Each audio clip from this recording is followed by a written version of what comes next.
Dari Batang ke Ambarawa, Semarang, itu kurang lebihnya 2 jam. Kok bisa ini dari jam 10 pagi sampai jam 8 malam? Kok bisa lu 10 jam di jalan yang seharusnya hanya 2 jam?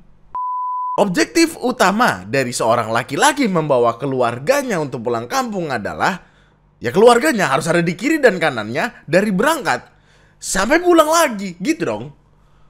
Gak mungkin ketinggalan, gak masuk akal kalau ketinggalan tapi gak balik lagi. Jadilah ada beberapa kerusakan yang terjadi, seperti video-video ini. Ini untuk mobil sampai penyok begini kena petasan. Petasnya kencang banget tuh berarti. Anjir, itu kalau kena orang, bro, orang kali.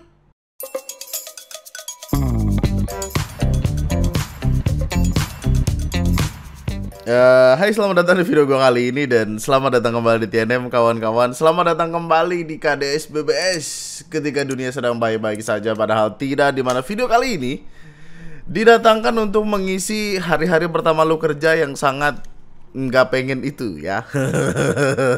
Biasa hari pertama kerja bro, biasa bawaannya pengen libur lagi, libur terus. Gue inget banget zaman-zaman gue masih kerja di kantor ya. Gue hari pertama berharap ini kita nggak bisa halal bihalal aja nih kayak sekolah gitu. Kita nggak perlu langsung kerja kan ini. Libur tambah 10 hari lagi apa? Selamat malam kawan-kawan. Semoga baik kondisinya ya. Dan di video kali ini kita akan ngebahas tentang beberapa perkara yang datangnya tuh dekat-dekat lebaran kemarin, atau mungkin ketika lebaran. Karena ada beberapa hal yang menyedihkan, ada beberapa hal yang aneh, ada beberapa hal yang kocak. Gue gak tahu ini video datangnya dari kapan dan di mana. Mobil yang sepertinya mobil dinas karena menggunakan plat merah tiba-tiba diganti menggunakan plat putih. Ya. Kemudian timbul pertanyaan, mau dipakai kemanakah mobil Toyota Fortuner ini? Apakah mau dibawa pulang kampung, Bapak? Ya Allah. Pulang kampung pakai mobil dinas ya. Miskin. Enggak, kalau lu nggak tahu kesalahannya di mana, kesalahannya sederhana. Mobil dinas hanya diperuntukkan untuk kegiatan dinas. Apakah pulang kampung consider sebagai dinas? Kecuali kampung lu ada di kantor kelurahan gitu ya. Ada aja kelakuannya orang. Kayak sulap gitu main magic. Diganti. Mantap Bapak PNS, mantap. Bapak ini sedang merealisasikan apa yang banyak dari orang Indonesia tidak bisa realisasikan ya. Punya mobil Toyota Fortuner. Mantap. Ganti Pak Rejo Pak habis ini Pak. Oke, ngomongin mudik kemarin, ada beberapa berita yang ada hubungannya dengan perkara permudik-mudikan itu kan. Salah satunya adalah ini cukup ramai ini karena ada seorang penumpang travel dari Batang tujuan Jogja berangkat jam 10 pagi, jam 8 masih di Semarang. Orang masalah wae. Dunke barangnya dunke kabeh. Dunke. Seko jam 10 jenenge penumpang ke yo. Penumpang komplain ki wajar. Aku seko jam 10 lho. Ditekoni Mas sampean ngantuk ora. Sampean kok iki lho penumpang dek mau kabeh. Kok kowe kok dikomplain kok ngotot karo aku? Asu tenan. Karena ini pakai bahasa Jawa jadi akan gue jelaskan aja. Jadi intinya di sini kondisinya ibu-ibu ini lagi marah-marah. Marah-marahnya karena apa? Karena mereka naik travel yang sangat wadaw kalau dipikir-pikir. Travel yang gak masuk akal. Biar gue jelaskan dulu ke lu, mungkin lu nggak tahu travel itu apa. Di musim-musim mudik, lu bakal banyak menemui mobil-mobil yang berubah fungsi menjadi travel. Mobil travel itu harusnya mobil-mobil tipikal kayak Elf, Hi-S gitu. Harusnya mobil-mobil travel itu kayak gini. Karena apa? Karena muat banyak. Katakanlah bisa 12 orang. Diantarkan dari titik A ke titik B, dari rumah lu atau stasiun terdekat rumah lu sampai ke kampung, atau at least jalanan yang paling dekat sama kampung lu. Nah dari dulu ini harus gue jelaskan karena emang ternyata ketika gue live ngebahas ini banyak yang nggak tahu. Dari dulu banyak mobil-mobil semacam Avanza, Sigra, Calya gitu-gitu yang dijadiin mobil-mobil travel untuk pulang kampung. Metodenya gimana? Ya tergantung, beda-beda. Ada tipikal travel yang make Avanza atau Xenia atau mobil-mobil LMPV lainnya untuk hanya menjemput kemudian dibawa ke pool, kemudian dari pool naik HS atau Elf yang tadi. Atau emang ya udah ordernya tuh pakai Avanza, jadi dijemput pakai Avanza, diantarkan ke kampung dari depan rumah ke depan rumah lainnya. Yang jadi problem adalah di video ini penumpang travelnya tuh datang dari Batang menuju Jogja. Mari kita buka Google Maps. Gini ya tujuannya ya. Dari Batang menuju Jogja. Batang di sini, Jogja di sini. Ada banyak sekali opsi. Bisa lewat sini, bisa lewat tol, yang mana bisa berhenti di Semarang dulu. Tapi apapun itu, perjalanan dari Batang menuju Yogyakarta kurang lebih memakan waktu 3-4 jam, 4,5 jam paling lama. Problemnya, ini dari Batang tujuan Jogja berhenti terjebak di Semarang. Semarang itu di sini. Coba kita ganti. Semarang City, Ambarawa Semarang. Oke. Nah, dari Batang ke Ambarawa Semarang itu kurang lebihnya 2 jam. Kok bisa ini dari jam 10 pagi sampai jam 8 malam? Kok bisa lu 10 jam di jalan yang seharusnya hanya 2 jam? Lah murkalah ibu-ibu ini, kemudian minta diturunkan. Karena apa? Karena ketika penumpang mengeluh atas perjalanan yang sangat lambat, cuma 40 km per jam meski jalan sepi, ketika ngeluh protes itu, supirnya malah maki-maki penumpang. Akhirnya penumpang milih turun di pom bensin tanpa tanggung jawab dari pihak travel. Mereka pun akhirnya naik Grab supaya bisa sampai ke tujuan. Ora tanpa permisi kowe jajan mau kudune Mbak. Sopo sing meh ora pamit ora apa to kowe? Pamit ora apa kowe, etikamu ki ning ndi to? Dunke Kuwesel rek delon. Kayak kuwesel deh. Kan akhirnya jadi pertanyaan, maksudnya ini travel beneran atau bukan? Karena kok kayak nggak max, nggak 10 jam men. Lu dari Batang ke Semarang itu kira-kira ngapain? Mungkin gini, mungkin kan seperti yang gue bilang tadi, travel tipikal travel kayak gini itu bisa jadi adalah travel yang mengantar jemput dari depan rumah sampai depan rumah orang. Mungkin dia jemput-jemputin orang lain dulu. Karena gue pernah ada di posisi itu, menggunakan travel kayak gini, yang emang problemnya adalah setiap masing-masing orang itu disamperin ke rumahnya. Lu bisa yang dari Bekasi tiba-tiba ke Tangerang, tiba-tiba ke Jakarta, tiba-tiba ke ini ke itu, hanya untuk menjemput orang-orang berdasarkan rutenya. Lama dong, apalagi kalau orang-orangnya kagak langsung kelar, kagak langsung naik gitu, lama. Bisa mungkin makan waktu 5-6 jam sendiri. Tapi ini bocah ngapain?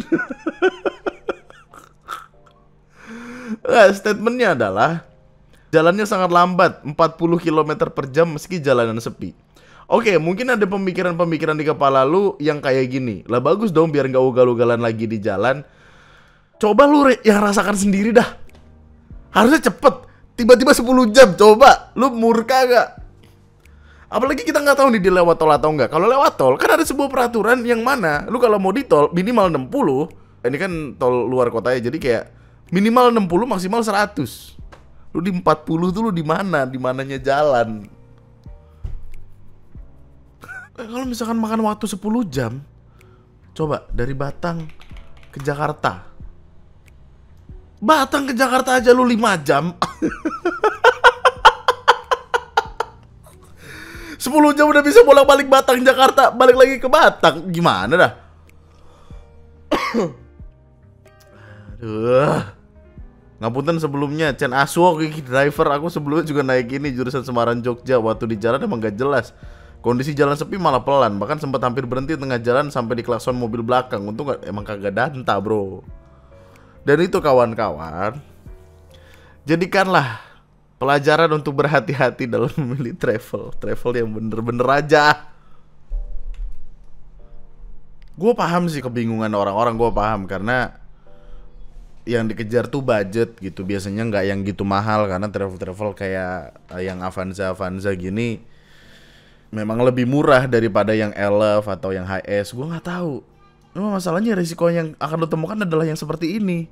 Belakang 4. Belakang 4. Tengah 3. Tengah 3 sama burung 1.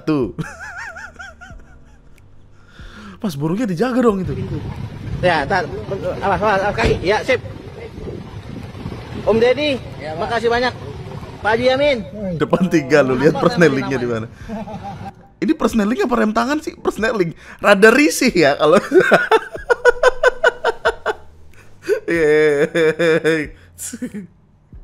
Loh, kok kagak nambah-nambah? Loh, kok giginya kagak?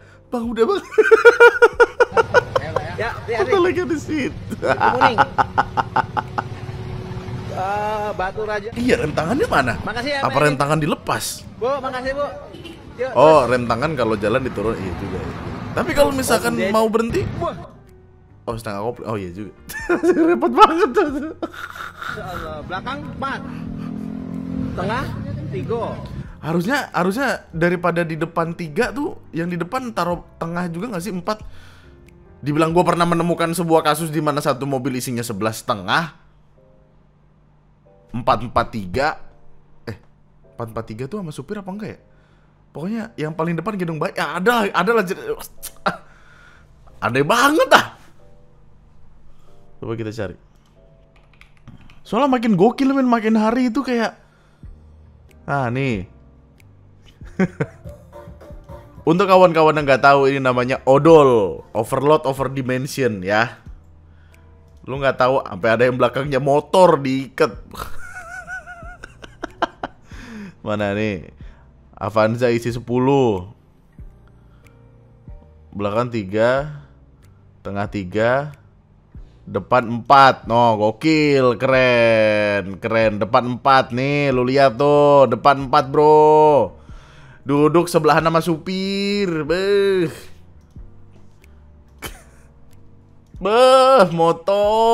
Motor Scoopy ditaruh di, gokil, keren ya. Jadi intinya untuk kawan-kawanku, lu udah dapat pelajarannya lah. Maksudnya tahun ini kalau misalnya lu ketemu yang aneh-aneh, mari di tahun depan tidak diulangi ya.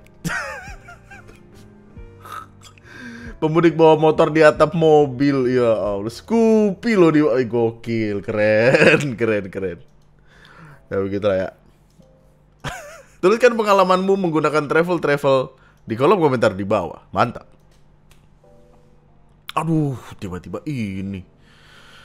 Mudik berujung pilu, ibu dan bayi ditinggal suami di Masjid Ciawi. Ya. Ibu dan bayi berusia 4 bulan ditinggal suaminya saat mudik lebaran di Tasikmalaya, Jawa Barat. Awalnya, Dede ibu Dede dan suami serta bayinya mudik dengan sepeda motor. Namun di tengah jalan saat rehat, keduanya ditinggal begitu saja oleh sang suami di Masjid Ciawi. Ya Allah, anaknya masih kecil, kesian. Upaya cari suami tak berhasil, Dede pun lapor ke Polsek Ciawi untuk meminta bantuan. Polisi lalu mengantarkan pulang Dede dan anaknya serta membeli makanan dan susu untuk sang bayi. Ditinggalkan tanpa uang dan alat komunikasi. Ketika mendengar perkaranya pertama kali, saya tentu langsung berpikiran, ini tidak masuk akal dong kawan-kawan. Enggak, gini, menurut lo aja laki-laki. Kita laki-laki, yang nonton gua banyak laki-laki, batang semua. Gini, lu kan mau pulang kampung, fungsinya lu mau ketemu keluarga lu, ya lu bawalah keluarga lu. Objektif utama dari seorang laki-laki membawa keluarganya untuk pulang kampung adalah, ya keluarganya harus ada di kiri dan kanannya dari berangkat sampai pulang lagi, gitu dong. Gak mungkin ketinggalan, gak masuk akal kalau ketinggalan tapi gak balik lagi. Pun ya, kalaupun sial kayak lagi ngisi bensin, terus mungkin karena beban berat, dikiranya udah naik padahal belum, deh jalan-jalan. Ya, 1 kilo 2 kilometer balik lagi. Waktu tahun lalu kan pernah ada ceritanya kan, ibu-ibu ketinggalan terus diketawain sama segala macam gitu. Tapi balik lagi suaminya. Masa ini enggak? Kan berarti ditinggal. Jahat dong, jahat. Akhirnya setelah lapor sama pihak kepolisian dan ditelusuri langsung oleh pihak kepolisian, keluarlah statement ini. Kepolisian sektor Pagerageng menemukan fakta bahwa kejadian itu dipicu ketidakharmonisan hubungan suami istri asal Pangalengan tersebut. Ujungnya, suami meninggalkan Dede dan anaknya. Ini jahat banget orangnya. Setelah ditolong petugas dan diantar menggunakan mobil rental ke polsek, keduanya lantas diantar ke rumah suami oleh pihak desa setempat. Nah, problemnya adalah kepala polsek mengatakan saat mereka tiba di rumah si suami, pria tersebut ternyata sudah berada di sana. Sehingga ada tuh niatan pulang kayak, wah istriku di mana? Tidak ada. Dia happy dia di kampung tiba-tiba tuh. Ketika petugas bersama pihak desa mengantarkan, suami ibu Dede dan ayah bayi ini merasa tidak bersalah usai menelantarkan mereka. Menurut Asep, suami Dede awalnya sempat menolak menerima kembali istri dan anaknya. Namun setelah dibujuk petugas, akhirnya mereka diterima kembali meski tidak tinggal satu atap. Lu bayangin, lu ditinggal sama suami lu diantar sama pihak kepolisian ke tempat suami lu mau nerima tapi gak boleh di rumah itu. Dengan alasan kemanusiaan diterima kembali di sana, namun tidak tinggal bersama suami dan keluarganya, tetapi di rumah kontrakan, disuruh ngontrak sendiri.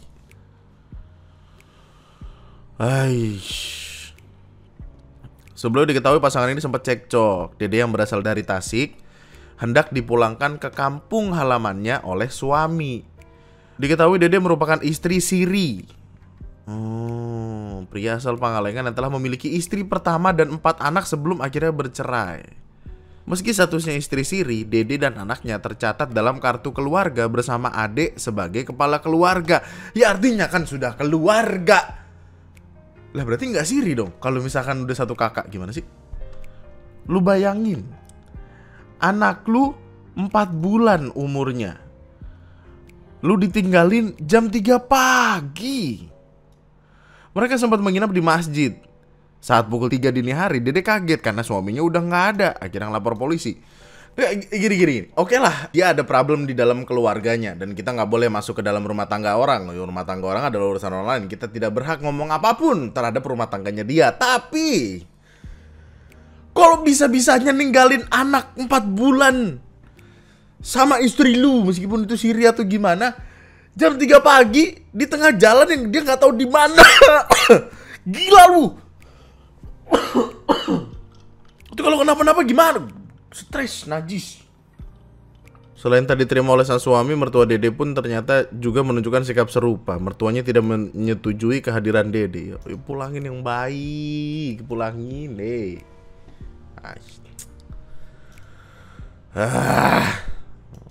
Lanangan-lanangan katel ini.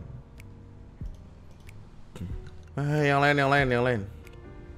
Oke, Bahasan selanjutnya ini menunjukkan kepada kita untuk setidaknya memikirkan skenario-skenario yang sekiranya bisa terjadi, hal-hal force majeure, hal-hal di luar kendali kita yang sekiranya bisa terjadi kalau pengen pulang kampung. Karena ada seorang orang tua yang membawa bayi berusia 5 hari yang kelelahan akibat terjebak antrian pemudik sampai 8 jam. Terjebak di sebuah travel hingga hampir kehilangan nyawa. Ortunya akui nekat membawa anaknya ke Jember demi bisa bertemu neneknya. Kejadiannya terjadi sebelum penyeberangan lewat pelabuhan Gilimanuk, di mana kalau posisinya siang hari berarti ini panas sekali. Dan kita lagi bicara ini bayi 5 hari. Pertanyaannya, bayi 5 hari kok dibawa jalan-jalan jauh gini? Apakah ini berarti ada keegoisan orang tua yang nekat demi bisa bertemu dengan kakek neneknya? Men, enggak. Gua kan udah punya anak ya. 5 hari itu bukan waktu yang cukup loh untuk recovery. Maksudnya recovery orang tuanya, recovery ibunya. Ibunya kan artinya baru habis melahirkan, terus juga masih menyusui. Anaknya juga masih rentan sekali. Dibawa macet-macetan dengan kondisi arus mudik yang lagi kenceng-kencengnya. Ini naik tanggal 28. Lebaran itu tanggal 31. 27 dan 28 itu puncak arus mudiknya. Membuat kita belajar kalau apa-apa harus dipikirkan secara matang-matang ya kawan-kawan. Ini untung masih selamat. Untung masih selamat. Orang Indonesia banget tuh, untung masih selamat. Kalau misalkan enggak gimana? Bayi mungil tersebut terjebak dalam antrian panjang lebih dari 8 jam. Tangisan keras Anggun dari dalam mobil travel yang penuh sesak menarik perhatian polisi yang berjaga. Akhirnya sama polisi dibawa ke pos dan akhirnya diberikan pertolongan. Mungkin diadem-ademin dulu di tempat AC atau gimana, atau dibiarkan menunggu di tempat yang lebih baik. Banyak yang mudik bawa bayi, tapi nggak bayi 5 hari juga ya bu. Nah gitu, maksudnya kayak kita harus lebih belajar tentang caranya decision making yang benar ya kawan-kawan ya. Ladalah, Mas po nggak melas bojomu. Sekojopo ketoke sehat tapi jerone iki ambiar balung saya remuk. Aku ae bar lahiran wis 2 minggu iki ora minat ning endi-endi. Ben mbahne sing domoro, biar mbahnya yang pada dateng. Ini masih 5 hari. Pertanyaanku darah nifasnya gimana? Ganti pembalutnya berapa kali? Payudaranya apa nggak sakit? Apa kuat nggak dikompres? Biarpun bawa pumping apa ya kuat dengan keadaan sempit ngono ruangan. Belum lagi jahitan gimana? Kalaupun nggak ada robekan di jahitan, po ya nggak sakit duduk tetep. Nah, oh iya juga ya. Abis lahiran, bro ini 5 hari ya bro. Lu disuruh duduk 8 jam, sakit gak sih?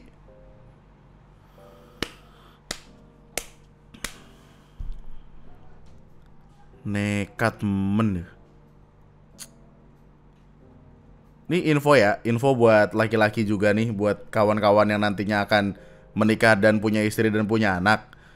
Masa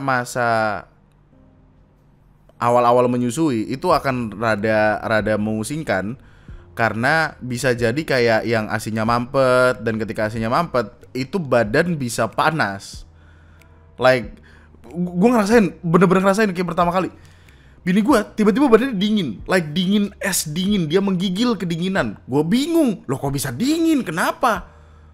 Gue tanya dokter, gue video call dokter. Kata dokternya itu adalah tanda-tanda menuju demam. Dan bener aja beberapa menit kemudian itu demam panas, powol cok, 39, hampir 40. Alasannya apa? Karena asinya mampet, karena anaknya masih kecil, dan segala macamnya gitu. Jadi kayak itu cukup memusingkan loh. Kalau itu terjadi di sebuah keramaian ketika mudik, gua pusing banget itu. Gua Allah. Ketika lebaran kemarin, ada juga berita yang ngasih lihat kalau ada bayi yang meninggal usai menangis sepanjang perjalanan naik motor Tasik Sumedang. Bayinya itu berusia 2 tahun, naik motor bersama orang tuanya. Tapi sepanjang perjalanan nangis. Sampai ada di satu titik di mana balita itu tiba-tiba nggak ngerespon dan dinyatakan meninggal setelah dibawa ke klinik. Kita nggak bisa berasumsi banyak karena harus ada pemeriksaan dan lain sebagainya. Tapi problemnya itu bisa jadi karena masalah pencernaan, shaken baby syndrome, gangguan pernapasan, dan yang paling ini hipotermia, kedinginan. Untuk menemukan kondisi di mana anak nangis sepanjang jalan aja itu kan harusnya jadi concern ya. Makanya intinya hati-hati dah. Pelajaran-pelajaran kayak gini lu bawa biar tahun depan tidak terjadi hal-hal yang sekiranya kayak gini. Ya. Oke, selain itu kita juga nampaknya harus lebih berhati-hati terhadap rumah kita yang ditinggalkan. Kewaspadaannya bukan hanya takut rumah kita dimaling, tapi juga takut ada bocah-bocah kayak gini, bocah kagak danta. Ada sebuah video yang menunjukkan ada bocil masuk ke dalam rumah yang sedang ditinggalkan mudi. Masuknya lewat kolong pagar. Gue juga nggak tahu emak bapaknya kemana sampai anaknya dibiarkan masuk ke rumah orang sembarangan gitu. Nggak, ini kalau nyangkut gimana bro? Waduh. Dia main sama kucing? Apa gimana sih? Enggak, dia masuk aja gitu. Aku juga nggak tahu, mungkin itu taman bermain untuk dia. Sampai-sampai pakan ikan dibuang ke kolam ikan. Gokil. Paket yang isi sertifikat olimpiade anak dicemplungin juga ke kolam sampai basah. Aduh. Mau bapaknya kemana? Ada kakeknya yang tahu tapi dibiarkan begitu saja. Ya. Sertifikat yang dikirim oleh kulir dimasukkan ke dalam kolam ikan. Keren. Ditelepon baik-baik malah dibentak. Pak, tolong kirimin CCTV kemarin. Kok gitu sampai bentak-bentak saya, sampai kedengaran mertua saya. Kaget saya, Indah sampai teriak-teriak begitu. Termasuk Pak HA. Iya nggak terima soalnya yang masuk kemarin Fai lewat bolongan pagar. Ini masih ngamuk. Kenapa dia ngamuk? Enggak, kan ini anak lu yang salah. Kenapa lu ngamuk? Nanti duduk bersama di RT aja. Dalam pagar itu bukan fasum. Betul, itu ranah pribadi. Betul, jangan masuk saya anaknya sendiri apapun alasannya. Betul. Ini gue yakin besok-besok bakal dikasih ini nih. Dikasih, apa sih namanya, tutupan pagar itu yang dari plastik itu. Biar kagak ada yang masuk. Tolong ya kawan-kawan, ini tidak bisa dinormalisasi. Tidak bisa kita membenarkan dengan bilang namanya juga anak-anak. Ya justru ada masih anak-anak, lu kasih tahu biar kagak masuk sembarangan rumah orang. Ntar gedenya tiba-tiba masuk gedung DPR. Wah, enggak. Kurang lebihnya sama seperti perkara ini. Jadi ada sebuah rumah yang tiba-tiba dimasuki oleh orang tidak dikenal. Di mana kejadiannya terjadi di Kecamatan Salam, Kabupaten Magelang. Orang yang punya rumah ceritanya lagi mudik, lagi pulang kampung. Tiba-tiba rumahnya didatengin sama orang-orang seolah-olah jadi tempat piknik. Keren. Foto-foto, duduk-duduk tanpa seizin pemilik. Keren banget ini. Ini masalahnya ada orang tuanya di sana kan. Masa orang tuanya tidak mengajari kayak kita jangan masuk ke rumah orang sembarangan, adik gitu. Pemilik rumah pun mengeluhkan kejadian tersebut dan akan meminta pertanggungjawaban apabila terjadi kerusakan. Semoga enggak sih. Nah, problemnya di sini. Video tersebut mengundang perdebatan. Beberapa warganet turut mengecam insiden tersebut karena menurutnya tidak sopan. Namun beberapa juga mengkritik pemilik rumah karena rumah tidak dipagar sehingga membuat orang bebas keluar masuk ke halaman rumah. Woi, nih gua tebak perdebatannya ada di TikTok nih, nggak jelas. Kenapa lu nyalain pagar? Ya lu salahin orangnya. Emang dengan tidak adanya pagar orang berhak untuk masuk? Lu kalau di US itu hitungannya udah trespassing, lu bisa-bisa gitu sama orang. Gimana sih? Urusannya apa sama pagar? Kayak serba salah banget tuh. Orang ini bisa sembarangan masuk soalnya nggak ada pagernya. Giliran pagernya tinggi kayak orangnya sombong. Pagernya tinggi-tinggi kamu ngobrol sama tetangga, bacot lu. Emang semua salah di mata lu ya. Gak gedanta. Enggak, namanya suasana mudik wajar lah orang mau istirahat. Syukur nggak ada orangnya. Kalau ada, apa nggak minta kue sama THR? Enggak, apa sih lu? Apa sih? Jangan masuk ke sebuah rumah dari orang yang tidak lu kenal. Udah, sederhana itu loh. Dicari-cari aja pembenarannya, kocak. Itu namanya etika dan adab. Apakah itu tempat umum? Di luar negeri jarang ada pagar rumahnya, tapi orang atau tetangga enggan buat masuk gitu. Aneh banget. Apa sih? Masa ada pembelaannya begitu-gitu? Kocak. Nggak, tadi gue niatnya pengen nyari perdebatan di akun IG yang pertama kali naikin kan, berita Magelang ini. Nggak ada, mau malah ketemu berita-berita kocak. Ini apa nih? Tertangkap tangan menjara buah dari laka truk. Bapak ini ajak debat pemilik muatan.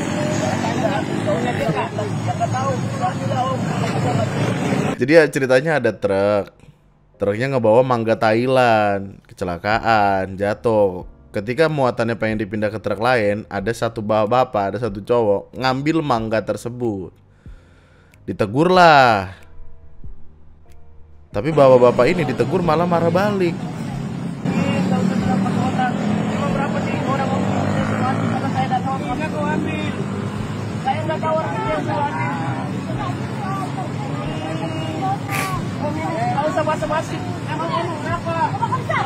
Lah, kocak kok.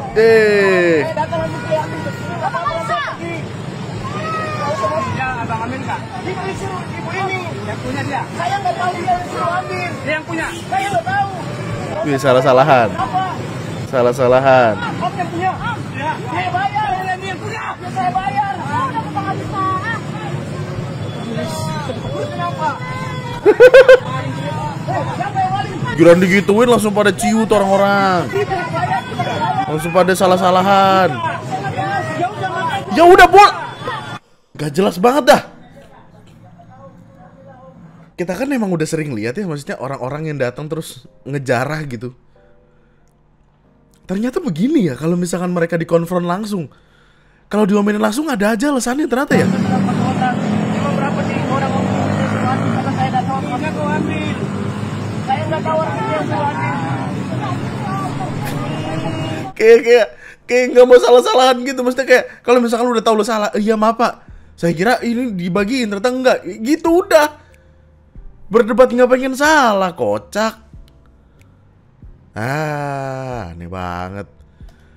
Nah, ini gue tiba-tiba masuk ke IG orang ketemu begini-beginian. Ini apa? Rebutan spot foto. Oh, ada yang gaduh tuh. Oh, ada yang gaduh.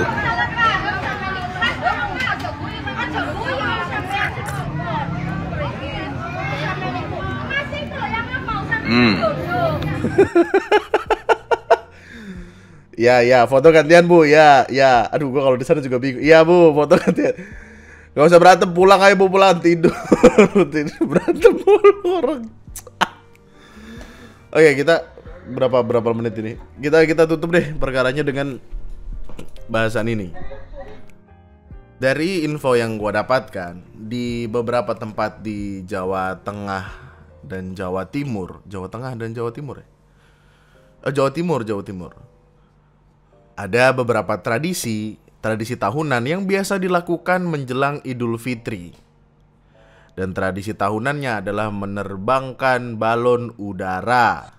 Balon udaranya seperti apa? Seperti ini. Apakah balon udara doang? Enggak juga. Ada beberapa balon udara yang di bagian bawahnya itu dipasangin petasan.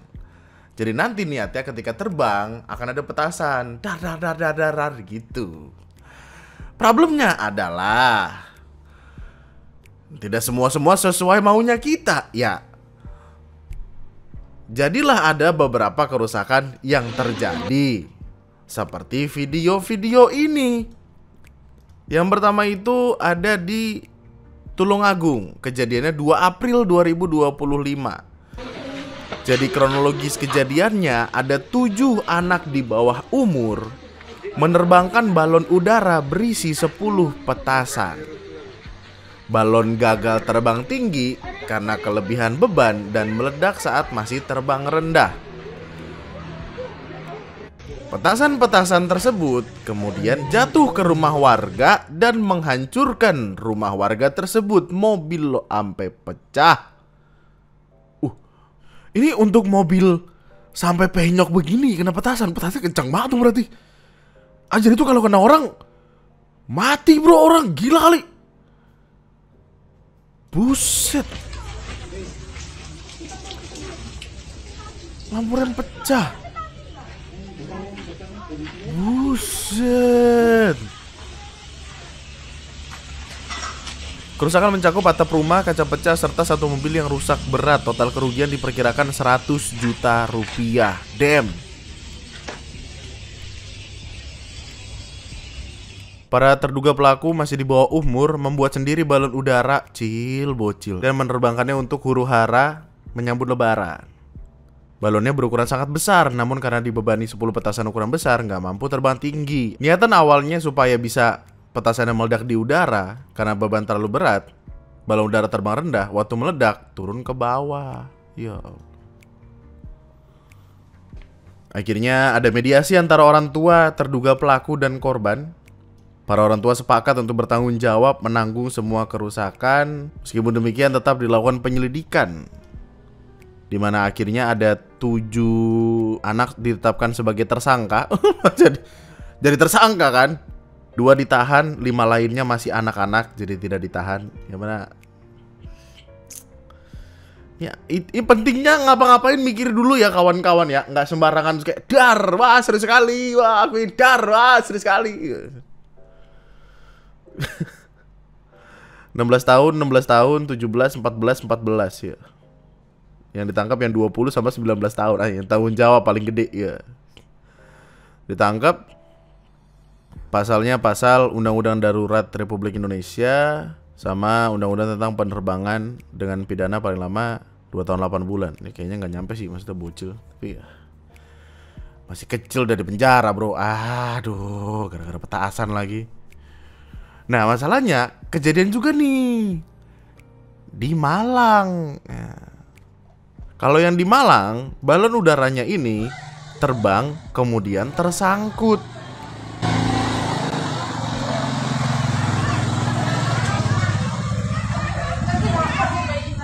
Dampak kebakarannya sendiri itu menyebabkan kerusakan berat di bagian atap dan plafon salah satu atau salah 2 rumah. Tidak ada korban jiwa, tapi karena ini nyangkutnya di tiang listrik, akhirnya listrik pada padam, listrik mati, tidak bisa digunakan gara-gara balon. Ya. Ada 8.000 pelanggan listrik mati gara-gara balon udara Malang ya. Mau lebaran listrik mati, masak gimana ya. Udah lebaran malah, April 1 udah lebaran itu. Ya Allah, gak enak banget. Jam 6 pagi. Ini kan orang mau pada halal bihalal, mau salam-salaman gelap susah, ntar tiba-tiba kecolok mata ya. Bang kecolok. Adaan aja. Ini bener-bener nyangkut gitu loh, Ben. Serem banget. Ini kalau misalkan tiang listrik kena, kabel listrik putus, kebakaran, Terus apa ini? Tragedi balon udara jatuh di rumah warga. Ini di Blitar. Ledakan disebabkan oleh bobot berlebih akibat terlalu banyak petasan. Petasannya begini. Kalau lihat problemnya adalah terbang, petasannya kebanyakan. Nah, meleduk tuh di atas. Meledak. Dalam kondisi yang bersamaan, petasannya juga meledak. Nah, jadi kayak dibombardir bro dari atas. Ya Allah, ya kebakar tuh. Rumah siapa ini yang kena? Aduh, kesian banget. Panik, langsung ditarik. Ya. Oh, kebakar. Matiin. Air. Kurang kencengin lagi itu buat nyiram tanaman. Dan banyak ternyata gue baca artikel banyak. Sederet fakta peristiwa balon udara banyak. Yang gue inget tuh kalau nggak salah tadi ada video di mana ada pihak kepolisian yang berusaha untuk menghentikan salah satu penerbangan tapi gagal. Mana ya? Oh ini. Polisi berencana merazia balon udara sebelum diterbangkan. Namun kali ini balon sudah terlanjur mengudara sehingga gagal disita ya.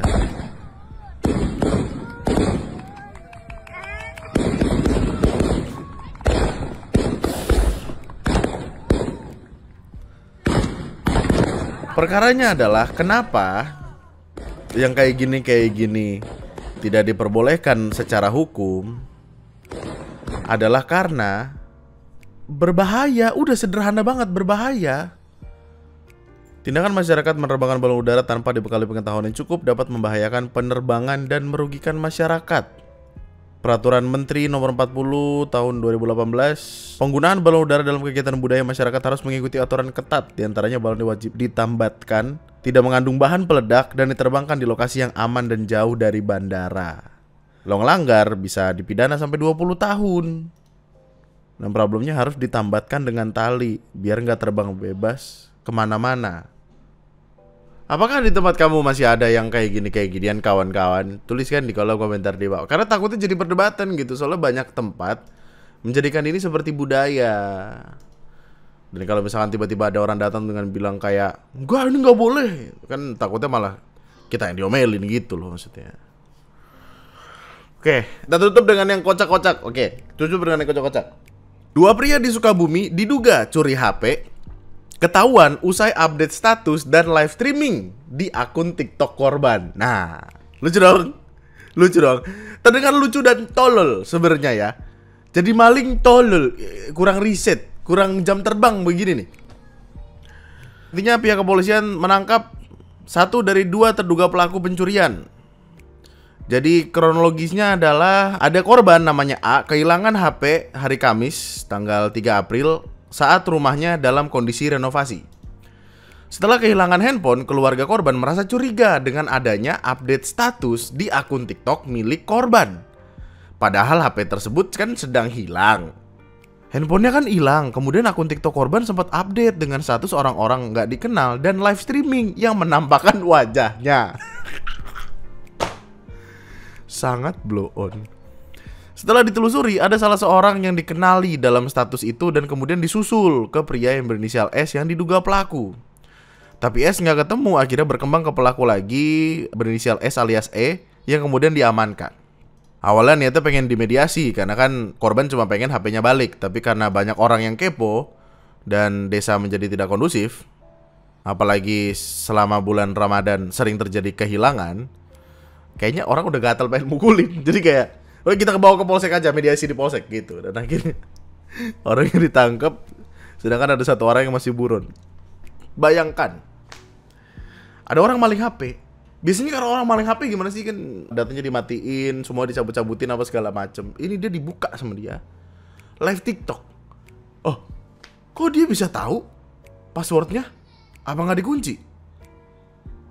Dan kok bisa dia ke TikTok korban dan live kayak seolah-olah, halo, saya pemilik baru akun ini. Tolol ya, mantap. Makin banyak orang aneh bro, makin banyak orang aneh di dunia ini. Jelas banget. Dan gua rasa itu berarti menutup perjumpaan kita pada malam hari ini ya. Terima kasih sudah menemani Kades BBS kali ini. Semoga di bulan ini setelah lebaran kita bisa ketemu perkara-perkara yang lebih chill. Meskipun kalau chill artinya gue kurang kerjaan, tapi kayak yang terbaik untuk negeri ini ya. Masalahnya nih ketika gue mulai, IHSG lagi hancur bro. Lu lihat, buka market kan hari ini tanggal berapa nih? Tanggal 8. Baru dibuka 1 menit merosot langsung 8%. Trading halt langsung ketahan, langsung tidak lanjut. IHSG jeblok. Rupiah 17.000. Wow, turun lagi jadi 16.000. Ya boleh. Kayak lagi ini, kayak lagi koreksi dikit ntar gitu tiba-tiba. Tinggal nunggu aja 20.000 nih. Udah itu aja berarti untuk video gue kali ini. Terima kasih kawan-kawan. Kita akan ketemu lagi di video selanjutnya. Jangan lupa follow sosial media gue di @lunatictwister. Jangan lupa komen di bawah untuk tinggalkan jejak. Dan jangan lupa subscribe kalau lu masih pengen dengerin perkara-perkara dari negara kita tercinta ini. Thank you so much. Nama gue Andri, sekian dan